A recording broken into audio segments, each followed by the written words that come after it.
Hey guys, welcome back to the channel. This is an update today on the Red Sea E-260, 69 gallons or 260 litres for the UK people. Just anyone that's tuning into this now, it's just a quick update on, this kind of reef tank, where it's been, how it's going, and what it started with. So it was an all-in-one system, so similar to the Red Sea 250 reefer. But it's got an all-in-one chamber at the back of the glass, and you can just run filtration, put the heater, a skimmer it comes with, and you could put a mini reactor in there and all kinds of things. Upgraded to the Red Sea sump pretty much about a month or two in. Just wasn't really working for me. Sump is much better. You can fit bigger equipment down below, and then just run all the filtration below and really polish that water. I was finding that it wasn't quite coming up clean enough inside the actual reef. There was a lot of kind of stuff floating around with that filtration set up with the basket that they give you. Okay, so yeah, it's been nearly 4 years now in December, end of December since I set this up, and really happy with the progress. This is my longest reef tank running. Before I ran a TMC 90. Obviously it was same length, 90 centimeters, but it was only, I think, about 120 liters in the main display. Had a sump underneath, and that may have been a bit smaller as well. Yeah, still running the stock lights for the E260, really good, and just really have not upgraded them because they work so well with the Reef Beat app, and I've not really checked par or anything like that, unfortunately. Just quite expensive to get one of them, and I'm running LPS in the main display, so LPS is doing quite well. Got a few sticks, but I don't really need anything too powerful on here. The lights themselves are blue and white. They are on the more bluer side technically. I mean, you could ramp up the whites, but just don't want to create more algae in the main display. Rocky few years on the tank, just due to the fact of kind of mistakes are made with overfeeding, reef roids, Red Sea AB+, just the dosage amounts, and obviously too much too quickly caused a massive problem in the tank. And then obviously running that tank to begin with dry rock and dry sand. Did do the process of running this for around 8 weeks until cycled, and I did add some bacteria in a bottle, but that still wasn't long enough really. Should have tried to got some live rock, but nothing's really been introduced into this system that needed to be done. So there probably is a few critters that's come off, corals and things like that, have dipped everything. Nothing's been quarantined or even fish, but everything has been doing a-okay. So mainly underneath the display, the tank itself, we are running filtration wise. Originally it was running the stock filtration of Red Sea, which was the 2 socks. They came in nylon socks and they worked really well. Just put some floss in there and that did the job. Changed them out because I didn't want to keep washing them out as well, to these cups by a Kraken Coral. They're around 12-13 pounds, so much cheaper than Red Sea, and they did a really good job. They fitted inside the tray and put floss in there, and you can change that out, but then I had to keep reaching in, and that was every 3 or 4 days, and I just found that a bit of a pain. Bit the bullet on the Red Sea upgrade, which was the Reef Mat 500 for this system. It's perfectly doing really well. Been running, how long has this been kind of the roll last? At the moment, I changed this roll in around the 26th of September before my holiday. And obviously it's been 2 months and I've still got around 20 feet left. So it's 91 feet, I believe. And I've got about 5-6 days left on this roll. And once that finishes, I don't know if you can see this, but inside here is pretty like gnarly. It just needs a good clean inside, and the rolls themselves, but nothing's got jammed. So really happy with the Red Sea 500, how it's worked out. I don't know if it's the water is a lot clearer than what it was with the filter floss in the cups. But more than anything else, you're just rolling out that gunk before it even has time really to break down. And also, I don't have to get my hand in there, which means not putting my hands inside the tank and obviously messing with the actual kind of bioload of the tank. So if there's anything on my skin, creams and so forth. So that's great news for me. The filtration for biomedia, we're just running some kind of media in bags, but these I'm going to talk to you about in a second. And then I've got some max spec bricks just at the back here in the return pump. You can see them because obviously they're not going to get sucked up inside the impeller, and they're right behind the kind of weir part there where the black foam is, so to stop any filtration, any stuff actually sitting on top of them and becoming dirtier. We're running the max spec jump. You've seen this in previous videos. Running strong. I don't know how long I've had this now, probably for about a year maybe.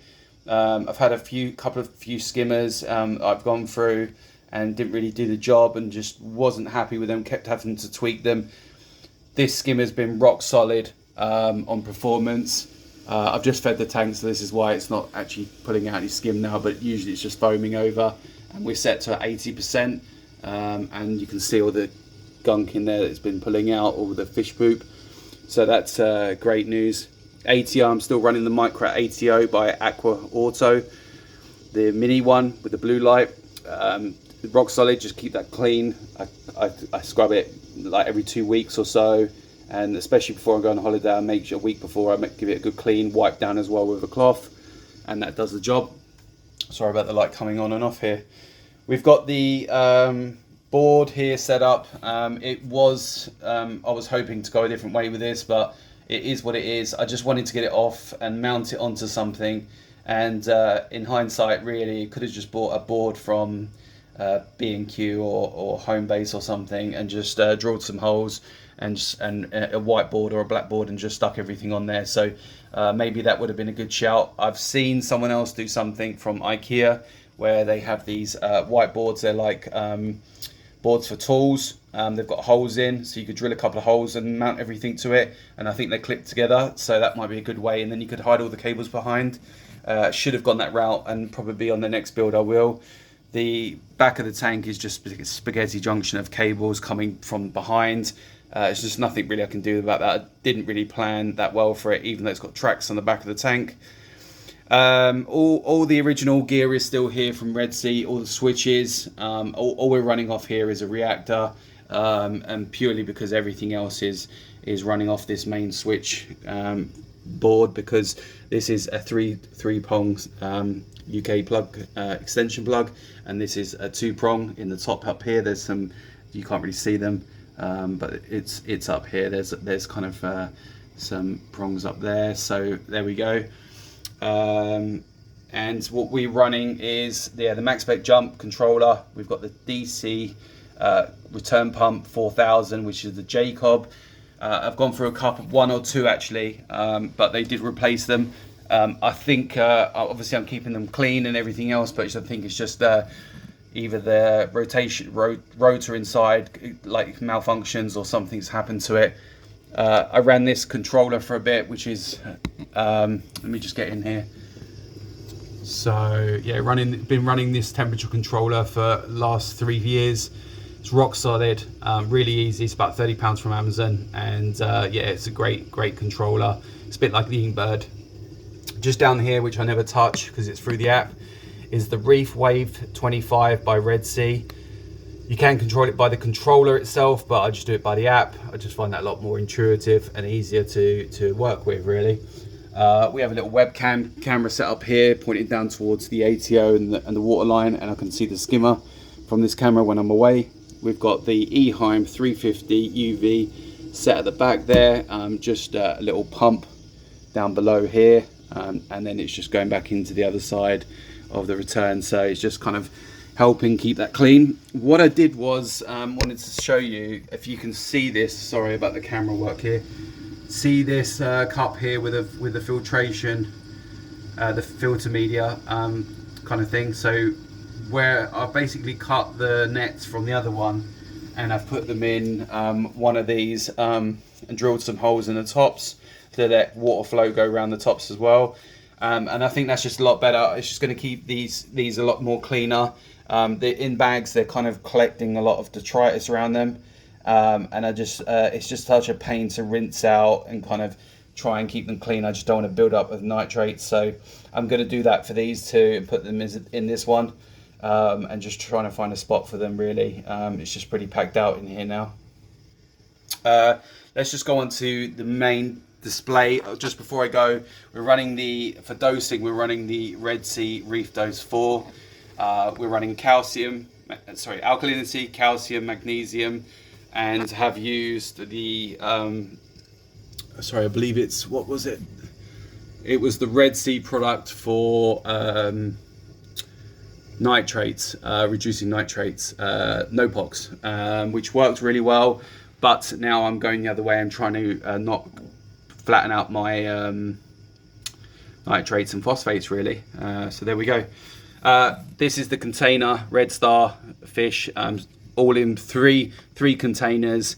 Lids just come off. I've marked them all up, and yeah, this is great little product as well that I bought. I'm really happy with. All the coral inside the tank, as you can see, we've got some elegance corals and some goniporas. Anyone that's tried goniporas and not been successful or wants some tips, I've kind of like looked a lot on this on Reef Builders by Jake Adams, which obviously sadly passed away, but he was really inspiring about obviously gonnies and alvies, as well as some other people out there, and they like to be low down. They like immediate flow, and they don't like a lot of light. So especially alviporas as well, they don't want to be hammered with light. This pink one at the back is one of my favorites, and it did recede and nearly die on me. I was really gutted if that was going to go, and it bounced back. I'll tell you how I got around that and what kind of steps I took. Some of these other corals are doing really well. We've got some zoas I've had from day one. They only came on 4 of them, and they've just been growing like crazy. So I've moved them onto their own little rock area. They're growing across the bottom of this sand. There's some like plugs underneath, and they're just growing across there. So that's great news for me on that side. Again, with this short gonipora, it was really struggling, and now it's just, you can see it's blossoming and doing really well. I just put it in one place and left it alone. I kept moving them. Gonnies don't like to be moved a lot, like most corals. And this one here, this gonny, this beautiful green, and this was a little stem, like one bud on a piece of rock that came off the main one of this one. This was a frag as well, and now it's just grown crazy, and I love the colors of it and how it kind of moves. If you're a fan of gonnies, the one at the back is bouncing back, this one. I believe, yeah, this is another gonny, but it's been struggling. And everything else in here is growing pretty well. Some SPS at the back there, some sticks. This massive alvipora is one of my favorites. This one is new, it's a gonny, and the only ones that are not doing well, obviously, I've neglected. This hammer I've had for 4 years. It was two stems. It got covered in a lot of algae, suffocated it.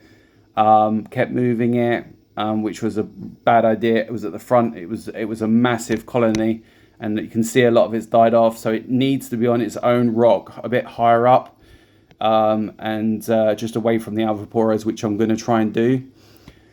The main success of this tank was to do an ICP test that basically shown that some of my minor elements, major and minor elements, were out of whack, which I was really shocked, because I'm doing water changes every 2 weeks. So what I did was I bought some minor trace elements. I'll show you them in a second. Started dosing twice a week and then I just stepped up the water changes weekly. And to combat, I had a major algae problem in this tank, and some of this rock work was placed in a way where flow and kind of fish or critters couldn't get through there. So it was building up to the point where it was just really I was going to break down the tank or buy more rock, which didn't really make sense. So added the cleanup crew, which I've talked about. You can see some snails here. They've got algae on them as well. There is still algae in this tank, and along the back wall you can see there's a biofilm of algae, but it's not out of control. And I'm leaving the back wall for those snails as well, because they completely cleaned out this reef tank of algae, and I was really concerned that they would have nothing left to eat. Got a red-legged hermit crab at Halloween here. Just recently got him. I had one before that lasted like 3 years. I think their lifespan maybe in an aquarium might be around 4 to 5 years, but don't quote me on that. They're really good just for picking at everything, getting in little corners. I've got a couple of these tuxedo urchins. Anyone wants to really clean up the tank and battle algae, these guys, I've got 2 of these in here, and they're amazing. They do pick up loads of crap around the tank, you can see. Can just pull that off them, but I've left it now. And they will knock over your coral, so the main thing is to make sure everything is kind of glued down so that they're not going to keep pulling everything off. And that's it. The fish wise I've got in here, I've gone through kind of before. We've got this wrasse here. He's one of my favorites. He's a radiant wrasse. Really friendly. They get on with everyone in the tank. Sleep under the sand bed kind of thing. Half their body sticking out at night time. Got a pair of the clownfish, the white and black. I think they were maybe the frostbite or something. I can't remember now. A couple of the green and blue chromis. I had a pack of 4, but they've died. I'm not really sure. I've got this fairy wrasse, which I love the colours. It's like bright pink. And very similar to the radiant wrasse. They did fight a little bit at the beginning, but they get on well now. And there's the boy of the clownfish. So 6 fish in here, not overly packed.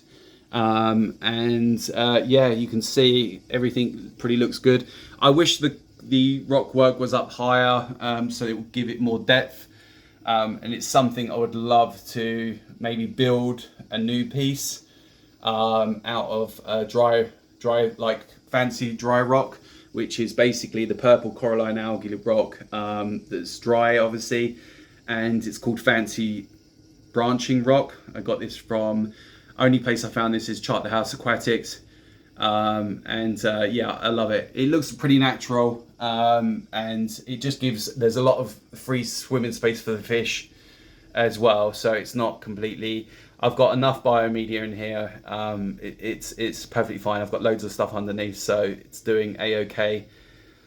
Another update is the thermal view by Reef Factory. I've got the thermal view above, and I bought before, and the thermal control.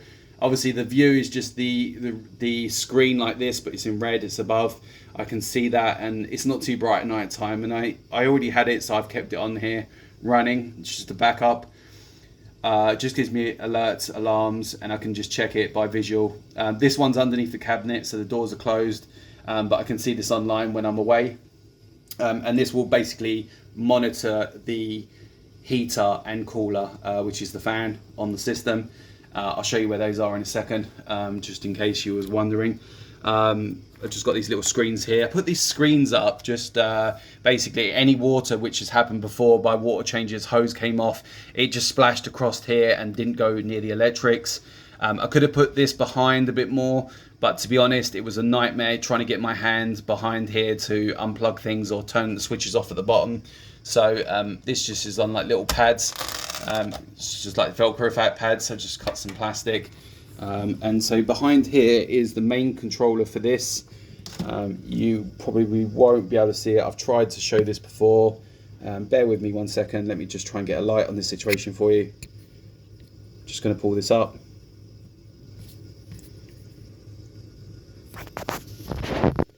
Okay, I can't seem to get this. But behind here where the light is the controller. It's just got a plug for the fan and a plug for the heater.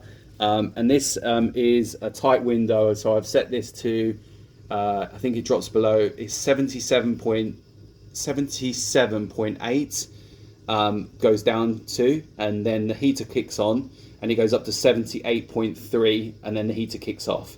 And that just keeps everything in check. I did have a problem with it because the heater needs to be set slightly higher than what the temperature you're trying to raise to. And I am using a thermostat heater, which is basically your usual heater where you set the temperature. And the whole reason for this behind this is that obviously this will just manage the heat and cooling, and it will just give me alerts if there's a problem. And yeah, you can just change everything on the app if there's a major problem with this. Just coming up to the top of the tank, I'll just show you where the heater and the fan are. So behind this screen just pops down, and this is where the fan is. It's a little fan here, and it's got 6 fans on it, and it's plugged in, and it will just turn on when the tank gets to a certain temperature. I think it's like 79.3 or something like that. It really helps to bring down the temperature in case of any heat spikes or something was to go wrong. This will just kick on and just give me a bit of time to get home. There's the heater I'm using. I think it's a Nero heater. It's a 400 watt. It's never let me down. I did replace it because I bought a TMC one which had a screen, and I just thought it would be a lot better. But to be honest, this has been rock solid, so I've put this one back in, and the 400 watt really heats up the tank a bit quicker. So yeah, that's where we're at there. Just the top down, and everything is, as I said, doing really well. No plans to change this tank. It was a bit of a beast to get this in the flat, and I'm on the 3rd floor with no lift. These are the kind of things you need to think about when you're going to be running a reef tank.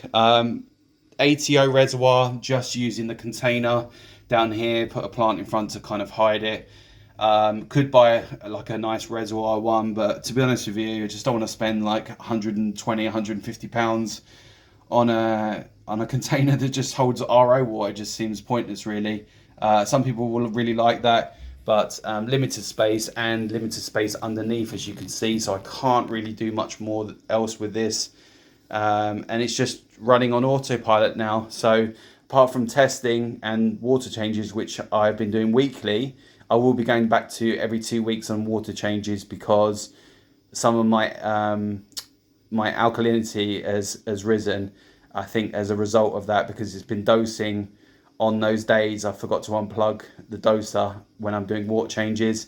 So something to be mindful of if you're dosing throughout the day, I believe, and then you were to do the water change at the end. Obviously you've added more elements to that, so my alkalinity has been sitting at, I think, like 9 to 9.5, and it should be around 8.4 to 8.9.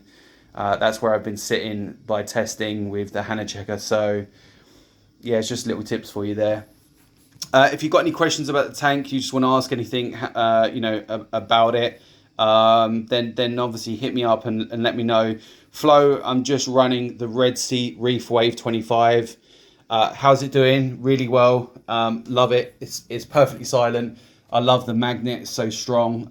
It's sleek. The only thing is I don't like is the cable, but that's fine. I had a MP10 on here. Had for like 3 years, and it just finally gave out. I just think this gives a lot more broader across the top. There's a little wave across the top there. It just pushes the water across. You can change the direction of them, and then it just flows all the way back round. I think it does a really good job on keeping that flow managed. Obviously the return pump, which is the Jacob 4000, as I said, great pump, so silent. If you want to buy a good return pump and cheap, I think it's about £90, and you want it to be silent, that is a wicked return pump.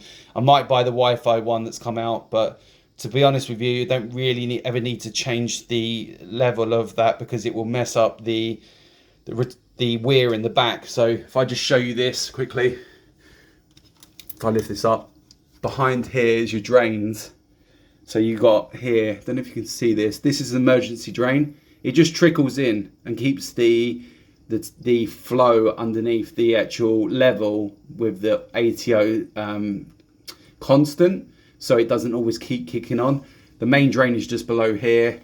And that's really it in this compartment. I don't run the circulation pumps that were in here originally. There's one each side because they were noisy and they were hard to maintain.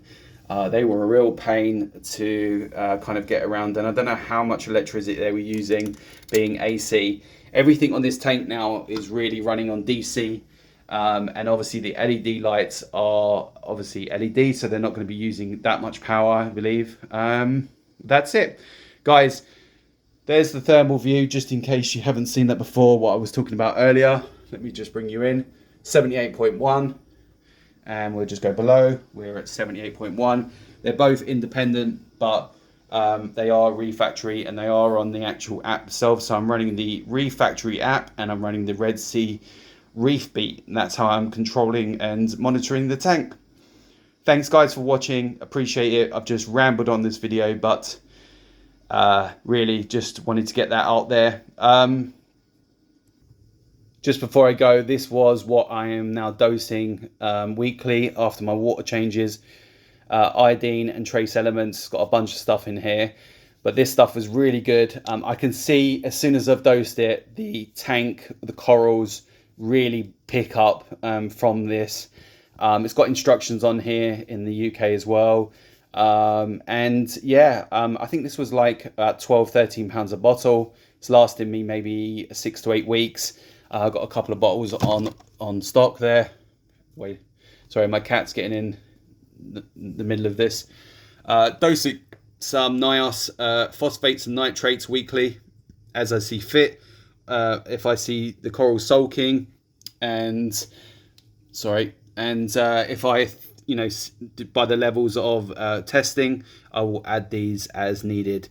Got a bunch of the roller mats here on stock. I wasn't sure how long these were going to last. I thought they were going to last about 4 to 5 weeks.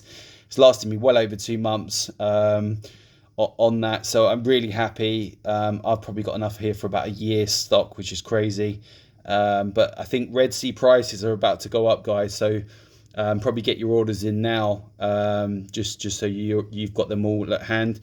Apart from that, just running the basics on carbon, and I've got Roaphos, but I'm not really using that. I'll only use that now for emergencies. And that's it really, guys. I really appreciate everyone that subscribed, and yeah, that's enough with this video today, but I'll come back as soon as I've got an update or a new product to show you.